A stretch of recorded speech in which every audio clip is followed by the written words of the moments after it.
The name of the lesson is our environment. ठीक है, ये चैप्टर हमने ऑलरेडी डिस्कस किया हुआ है, बट आज जो है हमें इसको रीकैप करना है। और जैसे कि हमने ऑलरेडी इस चैप्टर के बारे में पढ़ा था कि environment is what, the surrounding of अस। हमारे आसपास की जो चीजें होती है, पेड़ पौधे हो सकते हैं, एनिमल हो सकते हैं, मिट्टी है, हवा है, जल है, और भी बहुत सारी चीजें हैं जिसे नेचर ने दे रखा है, कुछ हमने बनाया है। उन सबको मिलाकर के एक कॉमन वर्ड इस्तेमाल किया जाता है, इन्वायरमेंट, जिसे हिंदी में कहते हैं पर्यावरण।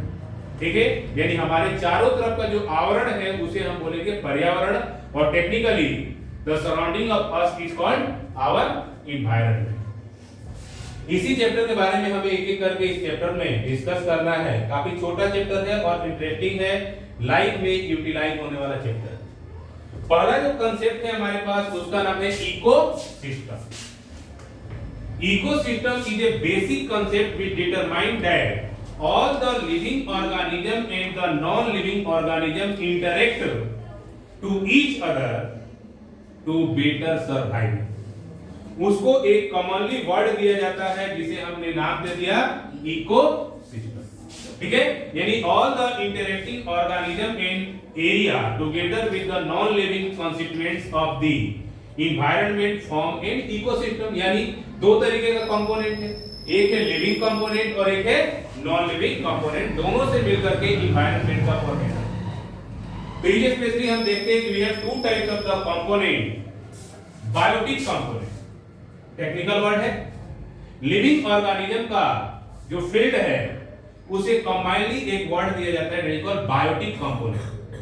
बायो मतलब लिविंग। दूसरा होता है ए बायोटिक कंपोनेंट।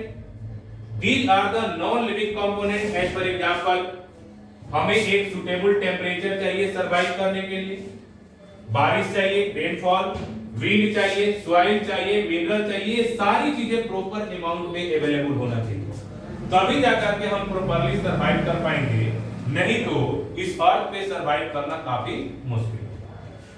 मानव जाति वैसे ही बहुत चालाक है, एनवायरनमेंट से सब कुछ देती है, एनवायरनमेंट से सब कुछ लेती है, बट एनवायरनमेंट को कुछ देना नहीं चाहती।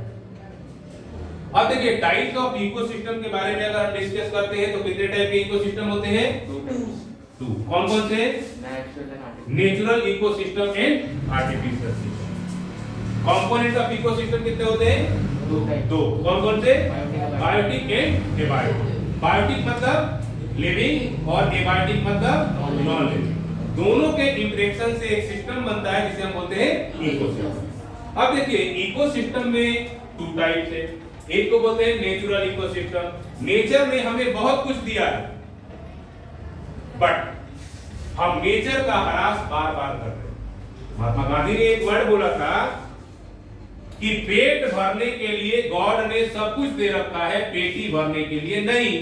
बट कुछ इंडस्ट्रियलिस्ट ऐसे हैं जो अपने पेटी को भरना चाहते हैं।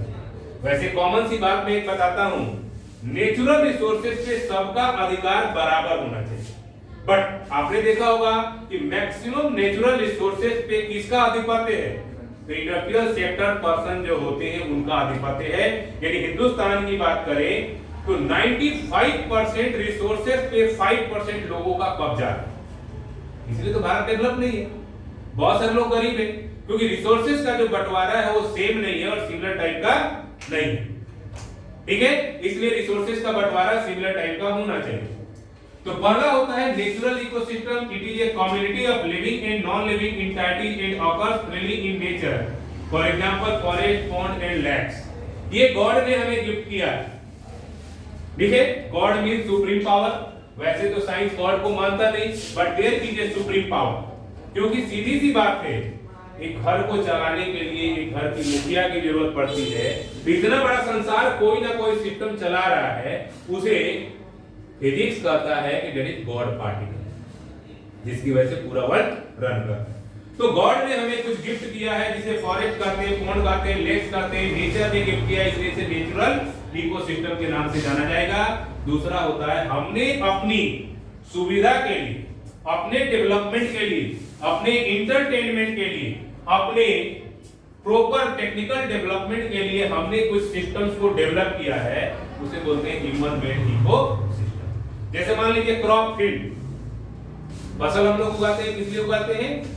क्योंकि खाएंगे तो रोटी, सोना थोड़ा ना खाएंगे, इसलिए हमें क्रॉप्स उगाना पड़ेगा। ठीक है। दूसरा होता है गार्डन। अगर हमने कोई गार्डन बनाया है तो उसे गॉड ने गिफ्ट नहीं किया, हमने बिल्ड अप किया है। वैसे तो है गॉड के ही सारे पार्ट, क्योंकि जैसे पौधे अगर हमने लगाए किसी गार्डन में तो पौधे नेचुरली ग्रो होते हैं, आर्टिफिशियली हम क्या करते हैं उसको हाइब्रिड कर देते हैं। एक्वेरियम हो गया जिसमें हम फिश वगैरह पालते हैं, they are called human made ecosystem. तो how many types of ecosystem? 2। कौन-कौन से? Natural ecosystem and human made ecosystem. Natural ecosystem and human ecosystem. Human ecosystem को एक और नाम दिया जाता है, that is called artificial ecosystem.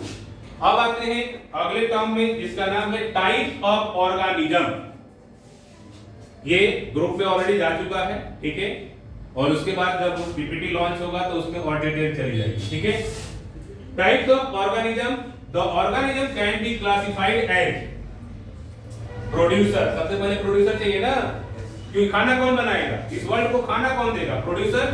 जितने भी ग्रीन प्लांट्स होते हैं और कुछ बेसिक टाइप ऑफ एल्गा होते हैं, they are regarded as the producers because they produces the food material for the other organism in the process of photosynthesis. Photo मतलब light, synthesis मतलब लाइट को convert करना केमिकल एनर्जी। तो ये technology केवल और केवल पेड़ पौधों के पास है, जो लाइट एनर्जी को केमिकल एनर्जी में कन्वर्ट कर देते हैं और उसका 10% पार्ट अपने बॉडी में स्टोर कर लेते हैं, जिसके रूट, शूट, बड, फ्रूट कुछ भी खाते हैं उससे हमें एनर्जी मिलती है। बिकॉज एनर्जी नेवर डाइज, ऊर्जा कभी मरती नहीं। इसका मतलब जो फोटोसिंथेसिस प्रोसेस है उसमें सनलाइट को कन्वर्ट किया जाता है केमिकल एनर्जी में, उस केमिकल एनर्जी को इनटेक हम करते हैं, उसका 10% हम लोग दूसरे ऑर्गेनिज्म को ट्रांसफर कर देते हैं और 90% अपने फंक्शन के लिए इस्तेमाल करते हैं। दूसरा होता है कंज्यूमर। कंज्यूमर पर what? They are the organism which directly और indirectly dependent on producer. Directly या इनडायरेक्टली प्रोड्यूसर्स पे डिपेंडेंट होंगे, उसे कंज्यूमर कहते हैं। जैसे मान लो कंज्यूमर्स को क्लासिफाई अगर हम करेंगे तो हमारे पास होगा सेप्रोफाइट्स, डेड डिकेइंग मटेरियल से जो अपना फूड प्रिपेयर करते हैं, खाना खाते हैं, उसे बोलते हैं saprophytes. Holozoic, we are the complex organism.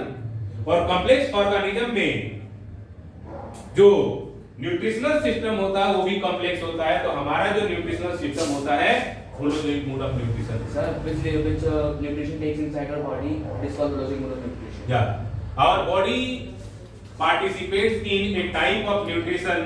That type of nutrition is called holozoic because we are the complex organism. ठीक है। अब आते हैं पैरासाइट्स। आपने देखा होगा बहुत सारे ऑर्गेनिज्म होते हैं जो किसी दूसरे ऑर्गेनिज्म से अपना खाना ऑब्टेन करते हैं। जैसे औरतों के पास जुएं होती हैं बालों में, ठीक है। ये जुएं क्या है? पैरासाइट से। हमारे बॉडी के इंटेस्टाइन में कॉलीफॉर्म होता है जो पैरासाइट होता है, डाइजेशन में इंपॉर्टेंट रोल प्ले करता है। उसी तरीके से आपने देखा होगा भैंस जब किसी पॉन्ड से निकलती है तो उसमें जोंक पकड़ लेते हैं, तो जोंक भी क्या है? भैंस से ही ब्लड ले रहा है, उसे बोलते हैं पैरासाइट। हम लोग पहले धान के खेत में जाते थे ना, धान की खेत की सफाई होती है, उसे घास निकाल कर फेंकना होता है। तो जब जाते थे ना, जैसे चौर वाला खेत होता था, तो वहां पे क्या होता था, जब बाहर निकलते 10-12 जोंक लटका हुआ होता और दुनिया भर का खून चूस लेता था बॉडी से, उसको निकाल करके हम थोड़ा नमक डाल देते थे उसको, डेड, खत्म। ठीक है।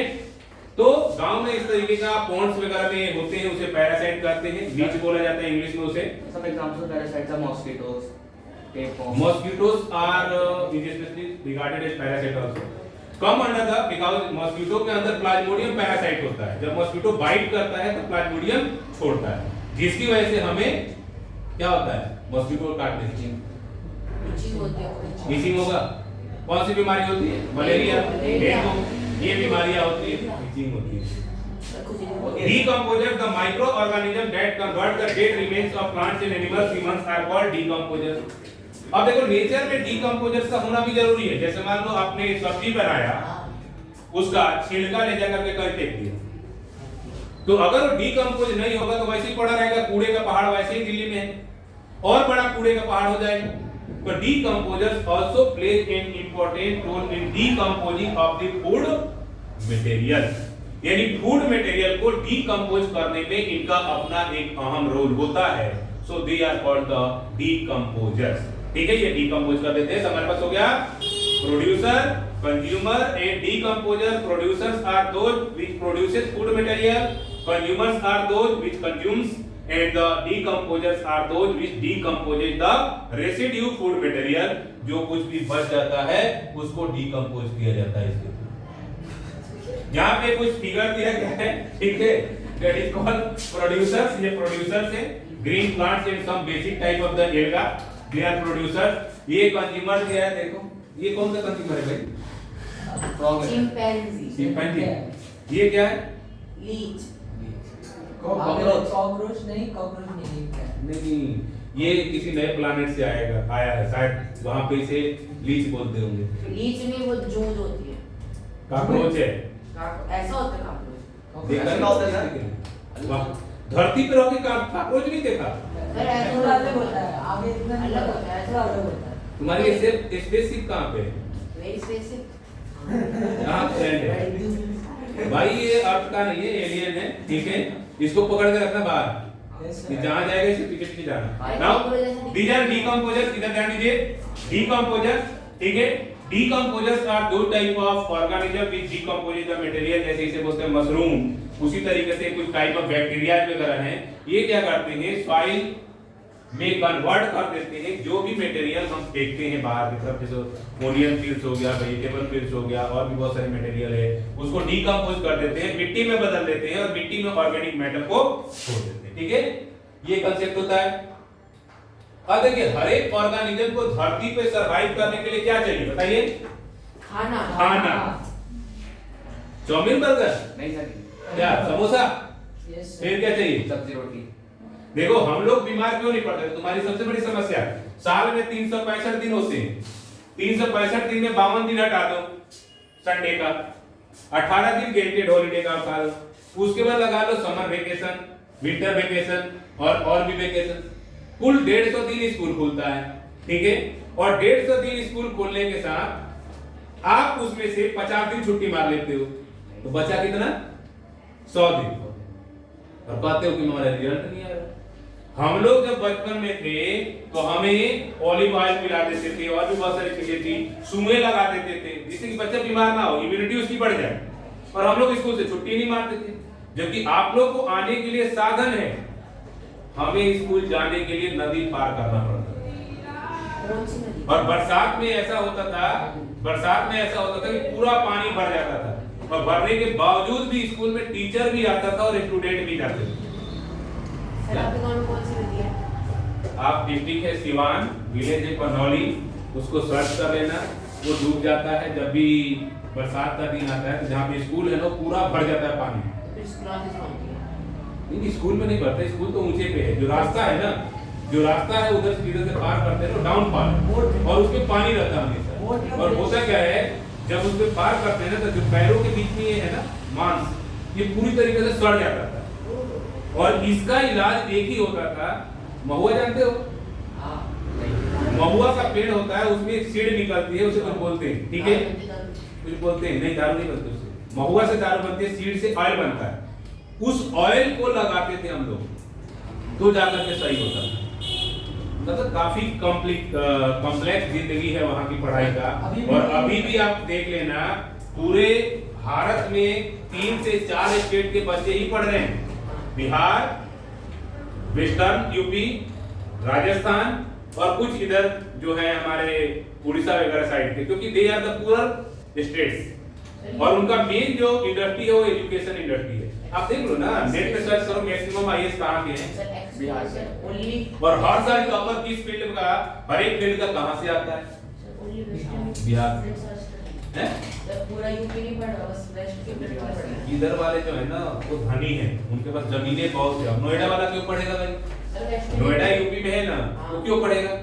उसकी जमीनें इतनी बिकी है, पढ़ लिख के नौकरी करेगा, एक इंजीनियर को कितना मिलेगा? 1.5 से 2 लाख रुपया। वो 1.5 से 2 लाख का तो पेट्रोल खर्च कर देता है। सर नेक्स्ट यूपी में ना जाट वाले पड़े सारे वेस्ट यूपी बोला मैंने, वेस्ट यूपी और ईस्ट यूपी। ईस्ट पूर्वी कौन सा होता है? ईस्ट होगा ना, ईस्ट यूपी, वेस्ट यूपी नहीं। वेस्ट में तो जाट वाले पड़े हाँ, भाई ईस्ट यूपी के जो बंदे होते हैं वो गरीब हैं और वो लोग आज भी पढ़ाई पे फोकस करते हैं। ठीक है, अब आते हैं अगले चैन पे जिसका नाम है food chain. The series of organism taking part at various biotic levels form a food chain. क्या बनाते हैं? Food chain. Each step or level of this food chain is called trophic level. क्या बोला जाएगा? Trophic level. और जितने भी आउटोट्रॉप्स होते हैं उसे क्या बोला जाएगा? प्रोड्यूसर। प्रोड्यूसर। ये होते हैं फर्स्ट ट्रॉपिक लेवल। दूसरा होता है हार्बिवोरस, ये होते हैं सेकंड ट्रॉपिक लेवल। और उसके बाद होता है स्मॉल कार्निवोरस, ये होता है थर्ड ट्रॉपिक लेवल। और large carnivorous fourth trophic level. यहाँ देख सकते हो ये है ग्रास मान, ठीक है। इसको कौन खाया? हिरण। और इसको क्या खाया? There is a theory that is called Lamarckism. Lamarck was a famous biologist और उसने एक थ्योरी दिया कि according to the requirement of the material the organism changes their body structure. मान लो हमें सर्दी लग रही है ना, हमने कोट पैंट निकालना चालू कर दिया, यही पहना के गर्मी में डांस करा दो, मुझे मजा आ जाएगा? नहीं कर सकते। तो समय के अनुसार आवश्यकता के अनुसार हम अपने आप को चेंज करते हैं। लामार्किन ने बताया एक थ्योरी कि जिराफ पहले छोटे छोटे होते थे, उनको पत्ते आसानी से मिल जाते थे। अब धीरे धीरे पेड़ बड़े हो गए, पत्ते कम होते चले गए, तो उनकी हाइट बढ़ गई, इसलिए जिराफ की हाइट भी बढ़ गई। तो एज पर द रिक्वायरमेंट, ठीक है। तो हमारे पास कितने ट्रॉपिक लेवल है? First trophic level, second trophic level, third trophic level और फोर्थ ट्रॉपिक लेवल। इसमें आ गई ये है हमारे पास ग्रास। ग्रास को खाया ग्रास हॉपर ने, ग्रास को खाया फ्रॉग ने, फ्रॉग को खाया स्नेक ने, स्नेक को खाया ईगल। तो this is called food chain. This is also a food chain. Grass, scorpion, fish and Bakula. Bakula duck बोल लो या स्वान बोल लो, ठीक है। ये जो है ना, ये एक फूड चेन को रिप्रेजेंट करता है। This is called what? This is called food chain. क्या बोला जाएगा? फूड चेन, ठीक है। और each and every organism is interdependent in the food chain. मान लीजिए इसमें से इसको खत्म कर दे, अबे भाई साहब घास खाएंगे? नहीं घास बढ़ जाएंगे। तो होगा क्या? घास बढ़ जाएगा, भाई साहब मर जाएंगे। अपर जनरेशन में अगर एक ही फूड चेन हो तो एक स्पेसिस धरती से क्या हो जाएगा? खत्म हो जाएगा। खत्म। अब हम करते क्या है? क्या करते हैं? सेव करते हैं। लोग कहते हैं कि जीवों को नहीं मारना चाहिए, नहीं तो ये खत्म हो जाएंगे धरती से। बायोलॉजिस्ट कहते हैं कि जीवों को अगर नहीं मारा जाएगा तो इकोसिस्टम मेंटेन नहीं रहेगा। एक बायोलॉजिस्ट तो यहाँ तक लिख गया कि अगर 5 साल तक मछली खाना लोग छोड़ दें तो समुद्र का लेवल 1 से 2 इंच बढ़ जाएगा।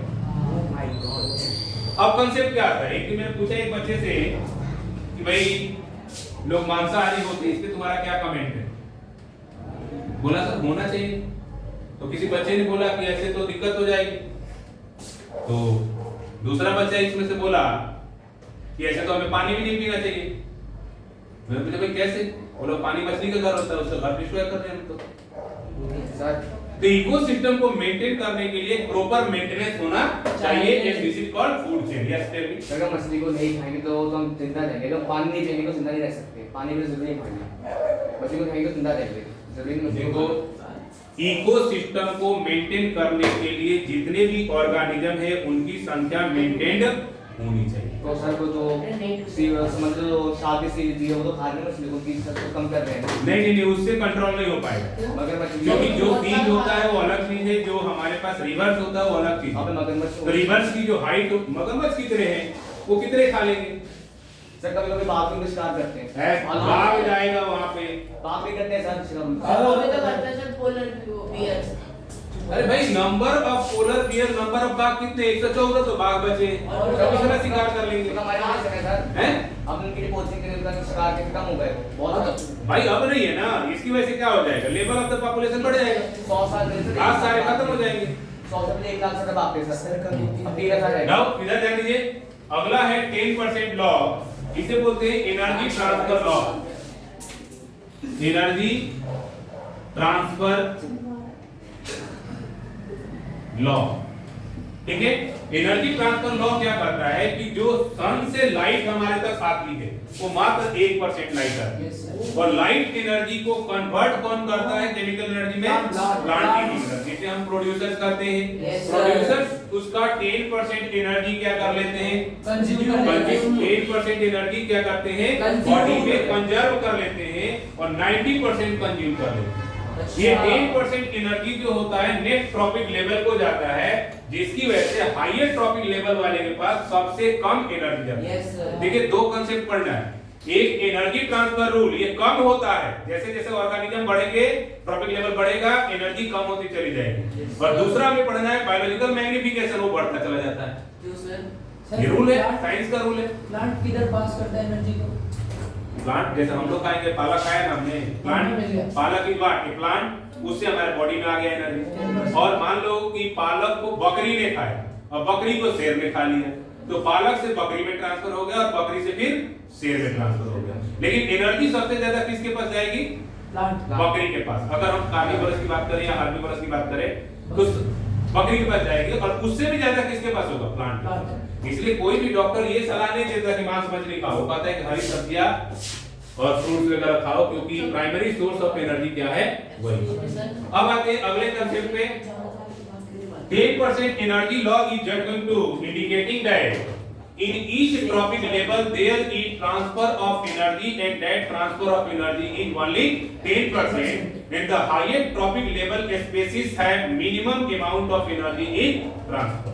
सबसे कम एनर्जी क्या होती है? ट्रांसफर होती है। यही कारण है कि जो टॉप कार्निवोरस होते हैं वो बहुत ज्यादा खाना खाते हैं, क्योंकि उसको एनर्जी की आवश्यकता होती है, और रूल के अनुसार उनके पास एनर्जी का जो प्रोपेगेशन होता है वो कम होता है। सर हम टॉप कार्निवोरस नहीं, टॉप कार्निवोरस में आता है टाइगर, लायन, भाई इंसान को खाता है ना वो। सर हम नहीं, हम कैसे आ जाएंगे? सर शेर भी तो खाता है बहुत हैं? शेर भी तो खाता है बहुत से।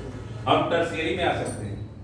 टर्शियरी। हाँ। वैसे पहले के लोग थे वो शेर का शिकार करते थे, वो फिर शिकार करते थे स्किन के लिए, ब्रेवरी के लिए, अरे खाने वो के लिए नहीं। खाने के लिए पड़ी है वो। और उनका वो जो होता था अंदर का माल को खा जाता था, बेच देते देते थे। वो कौन करता था? वो कोई एनिमल है जैसे पड़ा हुआ है वो हाँ, खाए। वो- दूसरा डिकम्पोजर होते हैं ना, पेट वो खाया जाते हैं। अगला देखिए, producer, primary consumer, secondary consumer and tertiary consumer. Producers क्या करते हैं? सनलाइट को कन्वर्ट करते हैं किसमें? केमिकल एनर्जी, लाइट एनर्जी को केमिकल एनर्जी में, और उसके बाद ये ट्रांसफर होता है each and every tropic level में। टर्शियरी कंज्यूमर के पास सबसे कम अमाउंट जो होती है वो ट्रांसफर होती है। जो पिरामिड लेवल दिखा रहा है वो यही दिखा रहा है कि minimum amount of energy is transferred to tertiary consumer and maximum amount of energy is to producer. किसके पास होगा? प्रोड्यूसर। ठीक है, इस तरीके से हम कॉन्सेप्ट देखते हैं। अब देखो एक्चुअली क्या होता है, हमारे पास ट्रॉपिक लेवल जो होते हैं वो 4 होते हैं। वैसे उससे ज्यादा तो होने चाहिए बट नहीं है, क्योंकि 4 ट्रॉपिक लेवल में ही जाकर के एनर्जी बहुत ही कम अमाउंट में हो जाती है। सबसे पहले 1% पेड़ पौधों को आया, अब 1% का 10% 0.1%, फिर इसका 1 का 10% 0.01%, उसके बाद जाएंगे तो 0.001%। देखो कितना कम एनर्जी उसमें गई, यानी एनर्जी का ट्रांसफर उसमें बहुत ही कम। अब आते हैं 4 ट्रॉपिक लेवल। कारण ही यही है कि सबसे कम amount of energy is just to transfer. अब ये फ्लावर है, फ्लावर को खा रहा टीडा, या कोई बटरफ्लाई है या बीटर है, ठीक है। उसके बाद उसको खा गया फ्रॉग, फ्रॉग को खा गया स्नेक, ठीक है, स्नेक को खा गया ईगल। तो ये जो है ये प्रोड्यूसर है, इसको नहीं काउंट करोगे। प्राइमरी, सेकेंडरी, टर्शियरी और क्वार्टरली 4 हो गए ना, ठीक है। तो मैक्सिमम कितने होते हैं ट्रॉपिक लेवल? 4 होने का कारण क्या है? क्योंकि इनके पास एनर्जी सबसे कम ट्रांसफर होती है। अगर इसको हम और आगे बढ़ाएं तो ये बन जाएगा 0.0001%। अब देख रहे हो कितना कम एनर्जी आया, और यही कारण है कि 4 ट्रॉपिक लेवल ही होता है, इससे ज्यादा ट्रॉपिक लेवल नहीं होता, क्योंकि एनर्जी जो होती है वो सबसे कम ट्रांसफर होगी, जिसकी वजह से उस ऑर्गेनिज्म को बहुत ज्यादा खाना पड़ेगा। अब इसका मतलब ये थोड़े ना कि पूरे दिन वो खाते ही रहेगा, तो कोई और भी तो काम करना होगा। Yes, tell me. Sir what if हमारे बॉडी में 1% एनर्जी आ रहा है? अभी नहीं पॉसिबिलिटी। क्यों? हमारे बॉडी के अंदर 0.1% आता है। अगर आगे तो पॉसिबल नहीं, आगे तो क्या होगा? डेवलप कर लो ऐसी टेक्नोलॉजी जो फोटोसिंथेसिस प्रोसेस में पार्टिसिपेट कर सको। लगाओ अपने पेड़ पूरे बॉडी के ऊपर पत्ते उगा लो, ठीक है, और फोटोसिंथेसिस प्रोसेस करना चालू कर दो। उसके लिए आपको क्या चाहिए? क्लोरोफिल चाहिए। हीमोग्लोबिन हटाओ, क्लोरोफिल लगाओ, कर सकते हो? अभी तक डेवलप नहीं है, बट साइंस कभी नहीं कहता कि नहीं होगा। इट मे बी पॉसिबल, आने वाले समय में कोई ऐसी टेक्नोलॉजी आ जाए, सोलर प्लेट लोग लगा लेंगे अपने सर के ऊपर, घूमेंगे, सोलर प्लेट से एनर्जी चार्ज हो रही, बॉडी चार्ज हो रही है। इलॉन मस्क कर रहा है ना भाई, इलॉन मस्क कर रहा है ना, इधर ध्यान दीजिए। ऊपर में ऐसा ऐसा चीज डेवलप कर दूंगा जो सोच भी नहीं सकते आप। और इन वर्किंग, उसने टेस्ला कॉइल के ऊपर काम किया ना, एनर्जी विदाउट वायर, जानते हो? ये बल्ब जल जाएगा, तार की कोई जरूरत नहीं है। यहाँ पे स्विच ऑन करूंगा, कोई तार नहीं चाहिए, ऑन करते ही जल जाएगा। है क्या कर रहा? अभी है डिवाइस, कभी किसी दिन करा दूंगा फिजिक्स के लेसन में। सर अगर हमें energy, electricity without wire, Tesla coil. एक कॉइल होता है जो मैग्नेटिक फील्ड प्रोड्यूस करता है, उस मैग्नेटिक फील्ड से ग्लो हो जाए। सर अगर 1% एनर्जी मिल गया, हमारा स्ट्रेंथ और ड्यूरेबिलिटी इंक्रीज हो जाएगा। लाइक हमारे पास एक्स्ट्रा पावर आ जाएगी अगर 1% एक्स्ट्रा पावर। हां, we will become super man. Sir हल सुपरमैन ऐसे करेंगे। और कौन था वो जो हल नहीं हल नहीं, वो था ना एक जो स्पाइडरमैन नहीं, जो इंडिया का था, मुकेश खन्ना रोल करता था, क्या बोलते थे? अरे शक्तिमान। हाँ, शक्तिमान है। क्या उड़ गए सीधा अपने घर के छत पे। No requirement of helicopter, no requirement of हवाई जहाज, we are just going to fly. फिर समस्या भी खत्म हो जाएगी, पेरेंट्स चीज नहीं करेंगे, दो दोस्तों को मिलना है, एक इधर से और एक इधर से, आसमान में जाकर मिलो, कौन देख रहा है? ट्रैफिक भी नहीं होगा। देयर इज नो ट्रैफिक, और अपने सारे नो पोल्यूशन। तब अब देखिए होता क्या है कि बहुत सारे, ध्यान दीजिए, बहुत सारे फूड चेन मिलकर के क्या बनाते हैं? Food web. अब मान लीजिए एक ट्रॉपिक लेवल में ये सबसे ऊपर बैठा हुआ है, ये चेन खत्म हो जाए तो मर जाएगा। तो इसके लिए बहुत सारे चेन हैं। हमें अगर मुर्गा नहीं मिले तो काम नहीं चलेगा, चलेगा ना? कोविड में क्या हुआ था? सारी मुर्गे की दुकानें, मतलब मांस मछली बेचने वाले की दुकानें शटर डाउन थे, हम जिंदा नहीं रहे ना? तो इसका मतलब क्या होता है कि एक ऑर्गेनिज्म किसी पार्टिकुलर फूड पे ही डिपेंडेंट नहीं है, उसके लिए कई सारे अल्टरनेट हैं, उसके ऊपर डिपेंडेंसी है, और उन सभी अल्टरनेट को मिला करके कॉमन वर्ड दे दिया गया जिसे बोला गया फूड वेब। ठीक है, अब चलते हैं अगले कंसेप्ट पे, लिमिटेशन ऑफ एनर्जी फ्लो। देखो होता क्या है, एनर्जी फ्लो यूनिडायरेक्शनल होता है। इधर ध्यान दीजिए, यूनिडायरेक्शनल मतलब प्रोड्यूसर से कंज्यूमर तक जाता है। देख रहे हो किधर की तरफ जा रहा है? ये होता है यूनिडायरेक्शनल होता है। दूसरा होता है the energy available at each trophic level gets diminished progressively due to loss of energy at each level. और जैसे जैसे ईच ट्रॉपिक लेवल में एनर्जी जाती है वो धीरे धीरे क्या हो जाता है? कम हो जाता है। तो सबसे ज्यादा एनर्जी किसके पास होती है? प्रोड्यूसर। और सबसे कम एनर्जी किसके पास होती है? क्वार्टरनी ट्रॉपिक लेवल, जिसे हम बोलते हैं टॉप कार्निवोरस। ठीक है, टॉप कार्निवोरस का एक एग्जांपल दीजिए। बहुत सारे होते हैं। अब देखो एक ही फूड वेब नहीं होता, बहुत सारे फूड वेब्स होते हैं। ठीक है, और ये फूड वेब ऑर्गेनिज्म के प्रॉपर डेवलपमेंट के लिए जरूरी होता है। अभी मैंने एनर्जी फ्लो लॉ पढ़ाया। अब जो है अगला कांसेप्ट है biological magnification, VVVI for example. Sir what is a PPM? ये बार पूछा जाता है, एक बात बताऊं, बार बार इस क्वेश्चन को पूछा जाता है कि व्हाट इज बायोलॉजिकल मैग्निफिकेशन। तो देखिए होता क्या है, the increasing concentration of a substance such as toxic chemicals in the tissue of organism at successively higher level in a food chain is known as biological magnification। यानी मान लीजिए आपने urea डाला घास में, ठीक है, घास को खाया गाय ने, गाय ने दूध दिया, उसको हमने पी लिया, तो मेरे पास यूरिया की मात्रा ज्यादा होगी रेदर देन ग्रास से। इसे बोलते हैं इंक्रीजिंग ऑर्डर। बायोलॉजिकल मैग्निफिकेशन में जो कंसंट्रेशन ऑफ द सब्सटेंसेस होता है वो इंक्रीज करता है और एनर्जी फ्लो में डिक्रीज करता है। याद रहेगा, बायोलॉजिकल मैग्निफिकेशन में इंक्रीज करता है और एनर्जी फ्लो में डिक्रीज करता है। यस बोलो। तो इसकी वजह से बीमारी भी बनती है हमारे शरीर में, क्योंकि जो दूध Yes. Now, the increasing concentration of a substance such as toxic chemicals in the tissue of organism is successively increasing. That is called biological magnification. इसे एक और नाम दिया जाता है, नाम बदल के आए तो घबराने की जरूरत नहीं है, बायो मैग्निफिकेशन। दोनों एक ही सेम चीज है। Increasing order of the concentration of the substances in subtropic level, उसे biological magnification या biomagnification के नाम से जाना जाता है। अब दूसरा चीज याद रखिए, क्या? आज के डेट में जितनी भी चीजें हम खा रहे हैं they are all adulterated। Yes हम हल्दी खा रहे हैं, मेटानिल येलो मिला दिया, काली मिर्च खा रहे हैं, पपीते का बीज मिला दिया, लाल मिर्च पाउडर खा रहे हैं, लाल पीसी हुई ईंट मिला दिया, धनिया पाउडर खा रहे हैं, गधे की लीद मिला दिया, घी खाने जा रहे हैं, एनिमल की चर्बी मिला दी।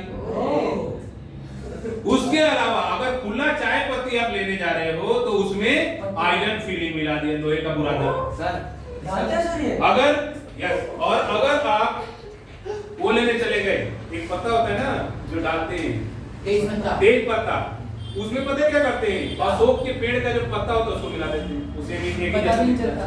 So that means nowadays there is a lot of types of adulteration in the market. पहला कंसेप्ट। दूसरा, मैंने उस दिन बना के दिखाया था, नमक कितने रुपए किलो है? 20 रुपए किलो। काला नमक कितने रुपए किलो है? 100 रुपए किलो। और मैंने उस दिन बना के दिखाया था ना, नमक को हमने काला नमक में बदल दिया। Yes sir. ये वो क्या है? Adulteration। अब यहीं पे नहीं रुक लगते हैं, लोग क्या करते हैं, बढ़िया। शैम्पू का दूध, हाँ? शैम्पू से दूध बना के बेचते हैं। शहद चीनी का बना देते हैं। देखो ओरिजिनल शहद में आग लगाओगे नहीं लगेगा, जमता भी नहीं है। चीनी वाला शहद होगा उसमें आग लगाओगे तुरंत आग लग जाएगा, क्योंकि sugar is a good conductor. Oxidizing thing, उसको जैसे ही आग लगाओगे वो बर्न होना चालू हो जाएगा। ठीक है, तो ये एडल्ट्रेशन है और हिंदुस्तान में एडल्ट्रेशन के लिए कोई ऐसा लॉ नहीं है जिससे कि एडल्ट्रेट करने वाला पर्सन घबरा जाए। अमेरिका में करके दिखाओ ना, रशिया में करके दिखाओ। तो पता है क्या करते हैं, जैसे एडल्ट्रेटेड किसी ने कर दिया, पकड़ी गई कंपनी, उसका पूरा मटेरियल कुर्की जब्ती, उसकी कंपनी सील, उसके साथ साथ जो भी वो कमाया है सारे एसेट सरकार के हो गए और उसको लाइफ टाइम इंप्रिजनमेंट दे दिया। किसी को बीमारी हो गई, कोई मर गया, उसका कॉम्पेंसेट उसकी जमीन जायदाद को बेच के दिया जाएगा। और हमारे यहाँ क्या करते हैं, जैसे मैंने मान लो एक कंपनी खोल ली, मैंने एक कंपनी खोल दी, मैंने एडल्ट्रेटेड मसाला बना के बेचना चालू कर दिया, छापा पड़ गया वहां पे। ठीक है, पहले मैंने माल देने की कोशिश करी, पैसे ले लो छोड़ दो, आधे तो पैसे लेके छोड़ देंगे, कोई ईमानदार ऑफिसर आके वो नहीं छोड़ेगा, तो क्या करेगा, मेरे फैक्ट्री में सील लगा देगा, मैं वहां से छोड़ के वहां खोल लूंगा।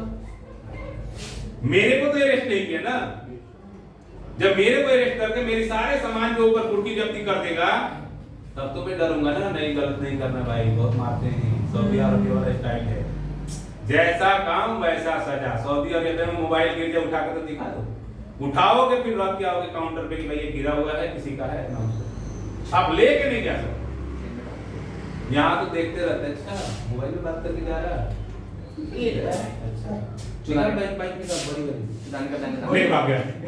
ऐसे हुआ, हमारे जो सीनियर मैथ्स के टीचर आते हैं उनका सैटरडे को, पिछले सैटरडे को मोबाइल छीन करके भाग गए, मुझे पता ही नहीं कल पता लगा है।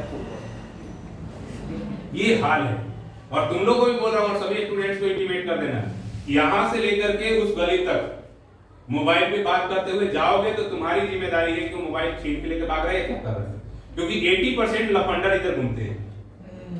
ठीक है, तो इसलिए केयरफुली, तो इसे बोलते हैं बायो मैग्निफिकेशन। वैसे ही देश में अनएम्प्लॉयमेंट इतना ज्यादा है कि लोग किसी ना किसी तरीके से गुजारा कर रहे हैं। लॉ कब आएगा सर, कब तक शहर खाते रहेंगे? कौन सा लॉ? ये एडल्ट्रेशन लॉ कब आएगा? जब आप भारत का प्रधानमंत्री बनना तो बनवाना। हाँ तो बनेगा, चाय बेच के बन जाएगा। अब आते हैं अगला कॉन्सेप्ट जिसका नाम है ओजोन लेयर। देखिए सन की 99% लाइट जो होती है वो क्या होती है,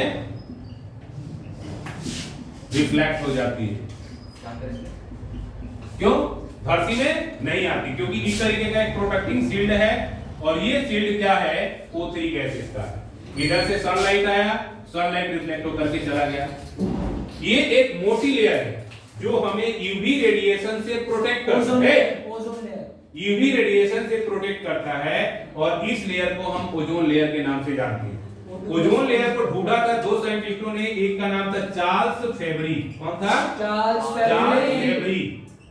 और दूसरा हेनरी ड्यूसन। कब ढूंढा था? 1913, जब पेरियोडिक टेबल ढूंढा गया था ना, बनाया गया था, उसी समय एक लेयर भी ढूंढी गई थी जिसे हम ओजोन लेयर के नाम से जानते हैं। 1930 में ये दोनों साइंटिस्ट फ्रांस के थे, they are French scientist and they have developed an idea that there is a layer of air which protect us from UV radiation. अब याद कीजिए, गर्मी का दिन है, 1% लाइट धरती पे आ रहा है तो 45 डिग्री 46 डिग्री टेम्परेचर होता है। अगर 99% लाइट आ जाती तो सब लोग स्किन कैंसर के मर ही जाते। 5% भी आ जाएगा तो स्किन कैंसर जैसी बीमारी हो जाएगी, just like the aliens have fallen to the earth. कहीं दूसरी जगह से आ गए, जैसे किसी इंसान को आपकी भट्टी में डाल के निकाल दिया। तो इसलिए टेम्परेचर को कंट्रोल करना है। सर रेडिएशन, यूवी रेडिएशन जो होता है वो सन की रेज का रेज होता है जो वापस हो जाता है ओजोन लेयर से। अब एक्चुअली क्या होता है, इसको प्रोटेक्टिंग लेयर के रूप में O3 होता है। O3 का फॉर्मेशन आपने देखा होगा कि O2 है, O में बढ़ गया और O2 फिर O से मिला तो O3 बन गया, ओजोन लेयर बन गया। तो मेन कंपोनेंट किसका है? ऑक्सीजन। और ऑक्सीजन प्रोड्यूसिंग एजेंट क्या है? Green plant. ठीक है। और एक दिन में हम कितना ऑक्सीजन लेते हैं? 2 सिलेंडर ऑक्सीजन। O2। एक सिलेंडर का ऑक्सीजन का कीमत कितना है? 1600 रुपया। कितना देता है फ्री में नेचर हमें रोज का? 3200 रुपए का। अब इससे 60 साल का एवरेज लगा लो, इतना ज्यादा देता हमें नेचर। और हम क्या करते हैं? जाके उसकी जड़ को काटते हैं। ये इंसान की फितरत, जिस थाली में खाया उसी में छेद करके चला है। तो इसीलिए कहा जाता है कि हमें नेचर को बचाना है, तो ओजोन लेयर को भी बचाना है। ओजोन लेयर को बचाओगे तो उसके लिए आपको पेड़ पौधे लगाना पड़ेगा। और सीधा सा कांसेप्ट है, trees and plants are called the ornament of the earth. पेड़ पौधों को क्या कहा जाता है? Ornament of the earth. Yes. What happens when we are like radiation, high radiation, that's a nuclear plant. हम उससे If there is high radiation, it creates alpha, beta and gamma ray. They are very, very toxic and carcinogenic. If they are going to release in the atmosphere, it can cause cancer, or that may be different types of the cancer. First of all, the cancer will be skin cancer. तो cancer समझ भी लो हो सकता है। Radiation, high level radiation में आता है और मैं बिल्कुल उसके सामने आ गया तो मैं क्या हो जाऊंगा? वेपराइज। Now, अब देखिए सन है। अच्छा, पता है कितना टेम्परेचर होता है? टेम्परेचर कितना होता है? जो ये ओजोन लेयर है ना, इसके ऊपर टेम्परेचर है अप्रोक्सीमेटली 5000 डिग्री सी, अप्रोक्सीमेटली। और उसके नीचे टेम्परेचर कितना होता है? 45 डिग्री सी। अब देखिए कितना टेम्परेचर है। क्या होगा? Because UV radiation contains different types of the radiation which has wavelength lesser than the visible wavelength. Visible wavelength से कम होता है, उससे ज्यादा भी हो सकता है, और उसके मैक्सिमम रेडिएशन को क्या कर देता है? वो कर देता है। तो एक जो लेयर है ना, उस लेयर के बाहर टेम्परेचर बहुत ज्यादा है। और यही कारण है कि अभी तक हमने कोई इंटरकनेक्शन स्पेसशिप नहीं बनाया जो जाकर के सन के बारे में स्टडी करके आए कि सन किस चीज का बना है और क्या चीज है। अब आते हैं अगले टर्म टेक्नोलॉजी। ये देखो, ये दिखाया गया प्रोटेक्टिंग शील्ड। ठीक है, this is what? This is the protecting shield of our earth. यहां से रेज चली, इस रेज का देखो कौन सा पार्ट निकल करके आया, बाकी पार्ट क्या हुआ? रिफ्लेक्ट हो गया। ये UVC है, UVA है, UVB है। UVA जो होता है इसका 1% हमारे अर्थ पे आता है। धरती पे सस्टेन करने के लिए लाइट का होना जरूरी है, because without light there is no photosynthesis process, but excess light can damage our whole system. और उसको कौन रोक रहा है? Ozone layer. ओजोन लेयर किससे बनता है? O3 गैसेस से। O3 किससे बनता है? ऑक्सीजन से। ऑक्सीजन प्रोड्यूस कौन करता है? प्लांट्स। प्लांट। और हम काटते किसको हैं? प्लांट्स। अब देखिए हुआ क्या, 1980 के दशक में एक चीज देखा गया कि ओजोन लेयर, इधर ध्यान दीजिए, ओजोन लेयर लगातार डिप्लेट होता जा रहा है। अच्छा, ओजोन क्या हो रहा है? ओजोन लेयर लगातार डिप्लेट होता जा रहा है। ओजोन लेयर में छेद हो गया है और छेद होने का जो कारण निकल करके आया वो आया CFC, क्लोरोफ्लोरोकार्बन गैस। जितने भी रेफ्रिजरेटर्स वगैरह होते थे या कूलिंग मशीन्स होती थी उनमें CFC का इस्तेमाल किया जाता था।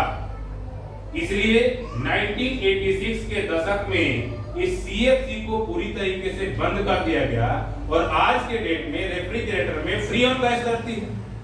CFC की खासियत ये थी कि एक बार आपने AC खरीद लिया और उसमें CFC डाला हुआ है तो AC खराब हो जाएगा, गैस खत्म नहीं होगी।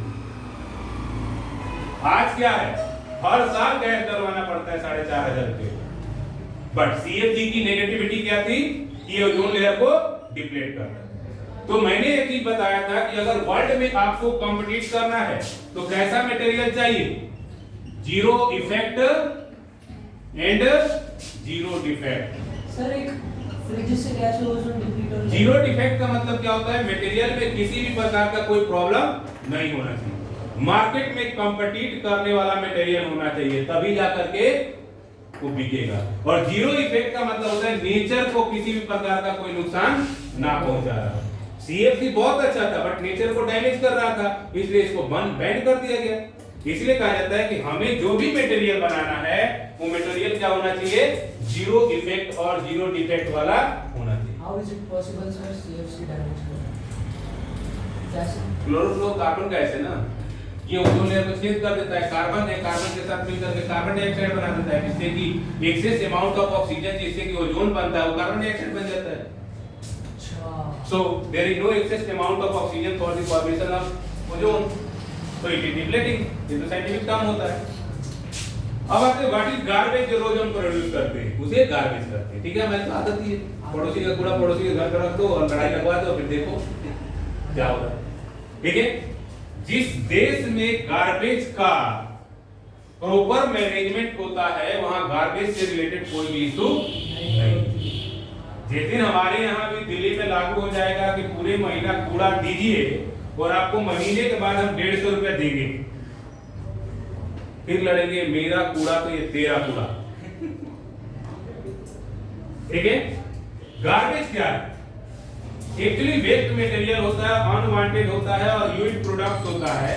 किचन वेस्ट के रूप में, वेजिटेबल वेस्ट के रूप में, स्पॉइल्ड फूड के रूप में, एनिमल वेस्ट के रूप में, वेस्ट पेपर के रूप में, ड्राइड लीव्स के रूप में, प्लास्टिक मटेरियल्स के रूप में, हस्क के रूप में, वीड के रूप में, फेटल वेस्ट के रूप में और भी बहुत सारे रूपों में ये क्या होता है? गार्बेज निकलता है। ठीक है, ये देख रहे हो कूड़े का पहाड़। गार्बेज दो तरीके का होता है, एक होता है बायोडिग्रेडेबल और एक होता है non biodegradable. Biodegradables are those type of waste which can be degraded with the help of the biological or chemical process। और non biodegradable वे होते हैं जो कि बायोलॉजिकल और केमिकल प्रोसेस से डिग्रेड नहीं होते हैं, उसे नॉन बायोडिग्रेडेबल सब्सटेंसेस के नाम से या वेस्ट के नाम से जाना जाता है। जैसे कोई पॉलीथीन है, प्लास्टिक है और भी चीजें हैं, उसे नॉन बायोडिग्रेडेबल वेस्ट कहते हैं। और बायोडिग्रेडेबल वेस्ट होते हैं जिसको अगर मिट्टी के अंदर डाल दिया तो क्या हो गया? डीकंपोज हो गया। कुछ समय बाद क्या हो जाएगा?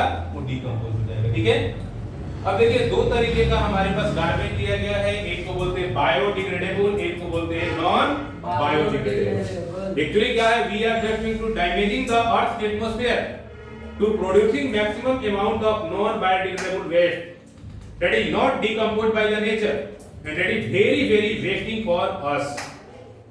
हम जहां रहते हैं वो साफ सुथरा होना चाहिए ना भाई। पार्क में हम क्यों जाते हैं? नीट एंड क्लीन, हरियाली होती है, मजा आता है वहां, दिमाग की सोच अच्छी होती है। कभी देखा है कि 5 लोग कूड़े के ढेर पे बैठ के बातें कर रहे हैं? नहीं ना? तो कूड़ा हम करें ही तो, और कूड़ा अगर करें तो उसका प्रॉपर निस्तारण होना चाहिए। हम तो गार्बेज इंडस्ट्री बना देते हैं, इतना ज्यादा कूड़ा पता नहीं कहां से पैदा करते हैं इतना कूड़ा। जिस दिन इस कूड़े का कुछ पॉजिटिव वे निकल करके आ जाएगा, वैसे तो है बट टेक्निकल सपोर्ट बड़ा महंगा है, तो ऑटोमेटिकली कूड़े की भी समस्या हमारी खत्म हो जाएगी। खास करके कूड़े को पहले क्या करते थे, डंपिंग स्टेशन में ले जाकर के डाल दिया जाता था, जो डाउनफॉल एरिया होता था उसको भर दिया जाता था, बट अब है ही नहीं डाउनफॉल दिल्ली में कहीं, इतना हम लोग कूड़ा पैदा करते हैं हर रोज, ठीक है। तो that is the basic chapter which is just going to introducing the environment. Environment is what? The surrounding of us. How many component of environment? Two. Biotic और abiotic. ठीक है. Types of ecosystem कितने होते हैं? Two. Natural और ठीक है. उसके बाद हमने डिस्कस किया था कि हमारे पास प्रोड्यूसर होता है, कंज्यूमर होता है, सेकेंडरी कंज्यूमर, टर्शियरी कंज्यूमर और क्वार्टरली कंज्यूमर तक होता है। एनर्जी फ्लो लॉ में हमने पढ़ा कि एनर्जी जैसे जैसे ऑर्गेनिज्म नेट प्रॉफिट लेवल पे जाती है वो कम होती चली जाती है। बायोलॉजिकल मैग्नीफिकेशन हमने पढ़ा कि ये बढ़ता चला जाता है कंसंट्रेशन। हाइड्रेशन के बारे में हमने पढ़ा। उसके साथ साथ हमने लास्ट में ओजोन लेयर के बारे में भी डिस्कस किया, फूड वेब के बारे में डिस्कस किया, फूड चेन के बारे में डिस्कस किया और आखिरकार हमने 4R के बारे में डिस्कस किया। 4R होता है, वैसे तो 5R हो गया। पहला होता है अपनी आवश्यकता को कम कीजिए, रिड्यूस। दूसरा होता है रीयूज, रिसाइकल, रिकवर और रिसाइकल। एक और होता है रिप्रोड्यूस। Yes sir. ठीक है, ये 5R है। अगर इसको आप करते हो तो आपका जो वेस्ट मैनेजमेंट सिस्टम है वो प्रॉपर तरीके से काम करेगा और आपकी धरती सुनहरी रहेगी, अच्छी रहेगी, आपके आने वाले फ्यूचर जनरेशन के लिए भी काफी कामयाब होगा। बट उसके लिए आपको क्या करना पड़ेगा, आज से ही प्रॉपर मेहनत करना।